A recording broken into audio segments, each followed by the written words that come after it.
तो दोस्तों आज अपने पड़ोसी मुल्क बांग्लादेश में एक रेप की चर्चा जोरों पर है और इस रेप के बाद हमारे देश की मेजोरिटी को ये लगता है कि बांग्लादेश में हिंदू सुरक्षित नहीं है।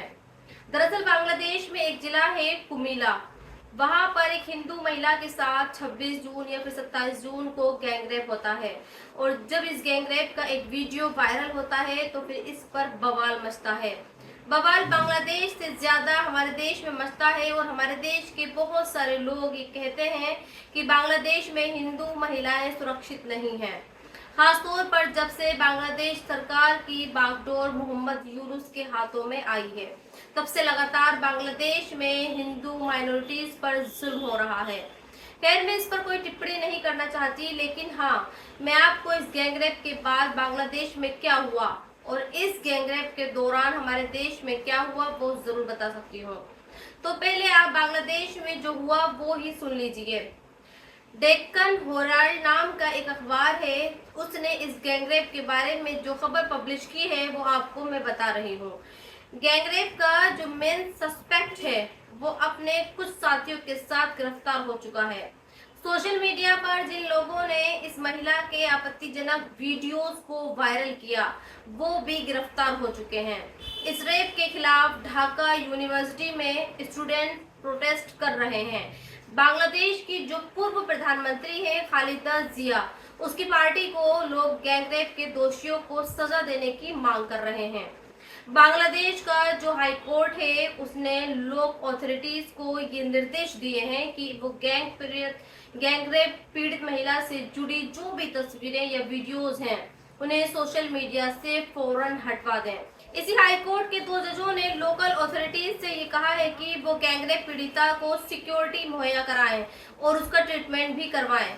और खालिदा जिया का जो बेटा है अहमद वाजिद, उसने ट्विटर पर ये लिखा है कि इस गैंगरेप का जिम्मेदार बांग्लादेश का प्रधानमंत्री मोहम्मद यूनुस से जुड़ा एडमिनिस्ट्रेशन है।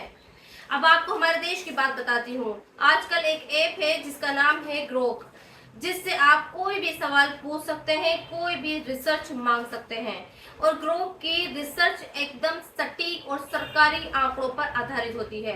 क्योंकि बांग्लादेश में यह रेप 27 जून को हुआ, लिहाजा मैंने ग्रोक से एक रिसर्च मांगी और उससे पूछा कि हमारे अपने देश में 27 जून 2025 को रेप की कितनी घटनाएं हुई।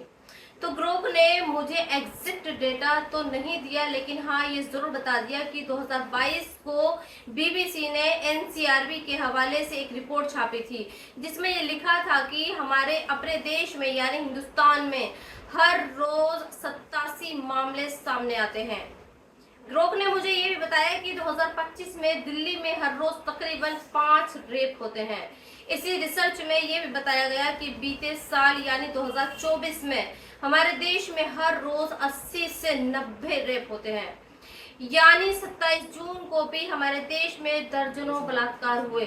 लेकिन क्या आपने किसी अखबार में ये पढ़ा हो कि बलात्कार के इन मामलों में हाई कोर्ट इन्वॉल्व हुआ हो? क्या आपने सुना है कि किसी अपोजिशन पार्टी के लीडर ने इन बलात्कार पर प्रधानमंत्री नरेंद्र मोदी से इस्तीफा मांगा हो? क्या बलात्कार के इन मामलों में देश की मेजोरिटी ने ये कहा हो कि हमारे देश में महिलाएं सुरक्षित नहीं है? भाई मैंने तो बिल्कुल भी नहीं सुना। लेकिन बांग्लादेश में बलात्कार हो गया, हमारे देश को ये लगता है कि वहां पर हिंदू महिलाएं सुरक्षित नहीं है। मैं भी बांग्लादेश में हुए इस रेप कांड की मजम्मत करती हूँ और मैं ये चाहती हूँ कि जिसने भी इसको अंजाम दिया उसे फांसी होनी चाहिए। लेकिन साथ ही मैं ये भी चाहती हूँ कि भारत में जिन महिलाओं का रेप हो रहा है या होता है उनके लिए भी वही तड़प हो जो बांग्लादेश की औरतों के लिए हो रही है। फिर आगे बढ़ते हैं और अब आपको अपने देश की दो और खबरें बताती हूँ। पहली खबर लखनऊ से है और दूसरी खबर दिल्ली से है। तो पहले आप खबर जो लखनऊ से है उसके बारे में जान लीजिए।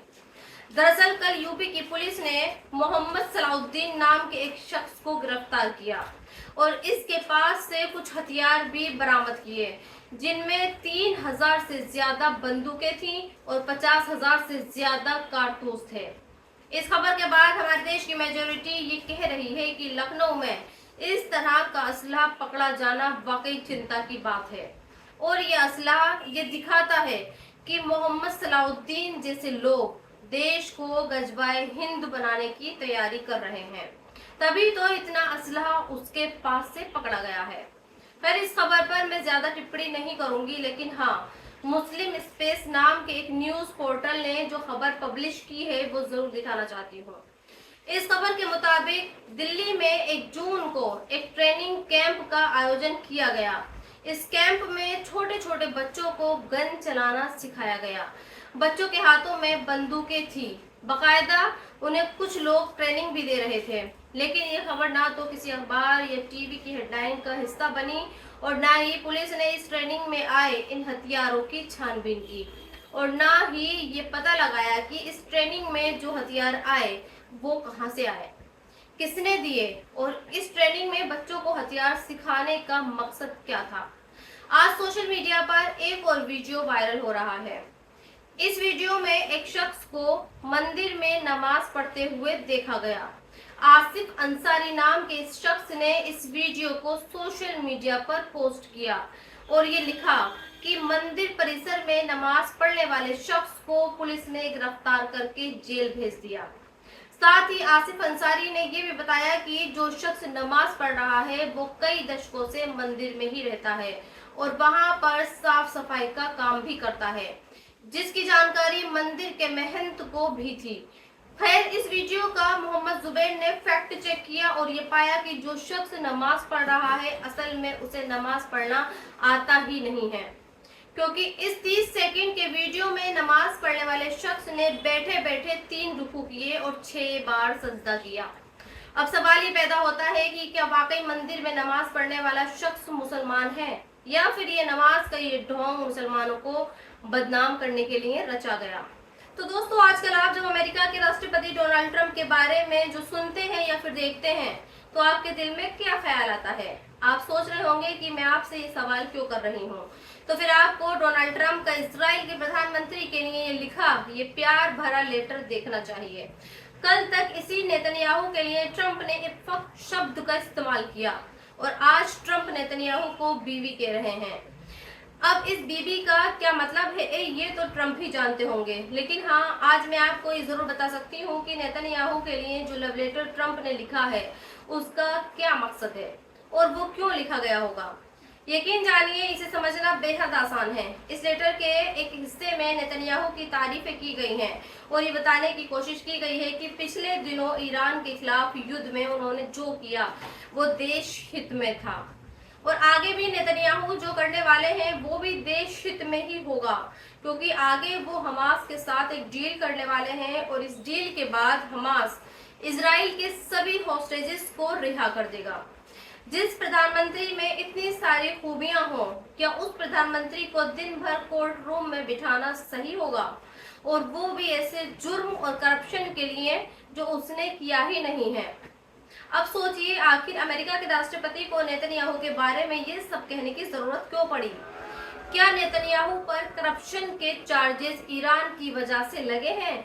क्या नेतन्याहू का ट्रायल जिस कोर्ट में चलने वाला था या भविष्य में चलेगा वो कोर्ट ईरान में है, बावजूद इसके ट्रंप नेतन्याहू के लिए लेटर लिख रहे हैं, जो ये बताता है कि ट्रंप से ये लेटर लिखवाया गया है और इस लेटर को इस तरह से ड्राफ्ट किया गया है ताकि पूरे इजराइल और इजराइल की अदालत में ये मैसेज जा सके कि जिस नेतन्याहू को आप सजा देना चाहते हैं वो नेतन्याहू आपके देश को बचा रहा है, आपके देश के लिए लड़ रहा है। और इसीलिए इस लेटर में पहले ईरान की बात हुई, उसके न्यूक्लियर प्रोग्राम की बात हुई और फिर इसमें हमास को भी डाला गया। और सिर्फ यही नहीं, नेतन्याहू ने इस लेटर को जवाब उसी अंदाज में दिया।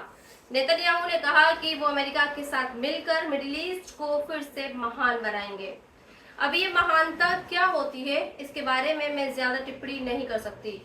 हाँ, आपसे ये उम्मीद जरूर कर सकती हूँ कि आप मुझे जरूर ये बताएं कि जिस इजराइल ने गाजा को बर्बाद कर दिया, जिस इजराइल ने लेबनान और सीरिया पर बमबारी की, जिस इजराइल ने ईरान में कत्ले आम किया, वो मिडिल ईस्ट को महान कैसे बनाएगा। फिलहाल ट्रंप और नेतन्याहू की इस लेटरबाजी का जवाब ईरान के विदेश मंत्री अब्बास अरागची ने दिया है और ये कहा है कि ट्रंप खामनेई के लिए थोड़ा इज्जतदार शब्दों का इस्तेमाल करें, वरना अगर ईरान ने अपनी असली ताकत दिखा दी तो फिर इजराइल के साथ साथ अमेरिका को भी लेने के देने पड़ जाएंगे।